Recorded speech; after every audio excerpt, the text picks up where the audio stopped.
அடக்கொடுமையே, captain செஞ்ச உதவிய வடிவேலு இப்படி சொல்லிட்டாரே. சின்ன கவுண்டர்ல சும்மா கூட தான் புடிச்சேன்னு சொன்னது பெரும் புயலை கிளப்பிருச்சு.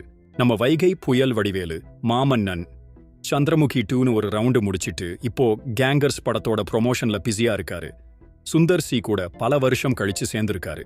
ஒரு பேட்டியில சின்ன கவுண்டர் வாய்ப்பு உதயகுமாரால தான் கிடைச்சது, அதுவும் சும்மா குடை பிடிக்கிற கேரக்டர் தான்னு சொல்லியிருக்காரு.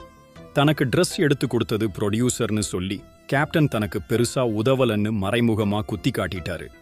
இத கேட்டதும் கேப்டனோட ரசிகர்களும் பொதுமக்களும் கொந்தளிச்சிட்டாங்க. கேப்டனால தான் அந்த வாய்ப்பே வந்துச்சுன்னு எல்லாருக்கும் தெரியும். அவர் இல்லாதப்போ இப்படி பேசுறதான்னு ஒரே கோவம். கேப்டனோட பெருந்தன்மையையும் அவர் செஞ்ச உதவிகளையும் தமிழ்நாடே அறியுமே.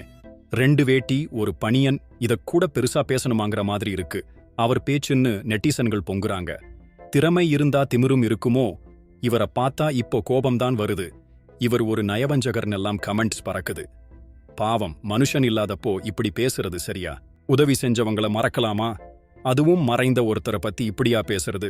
திறமைக்கு மரியாதை இருக்கு, ஆனா நன்றி மறப்பது நல்லா இல்லையே. நீங்க என்ன நினைக்கிறீங்க? உங்க கருத்தை கமெண்ட்ல போடுங்க.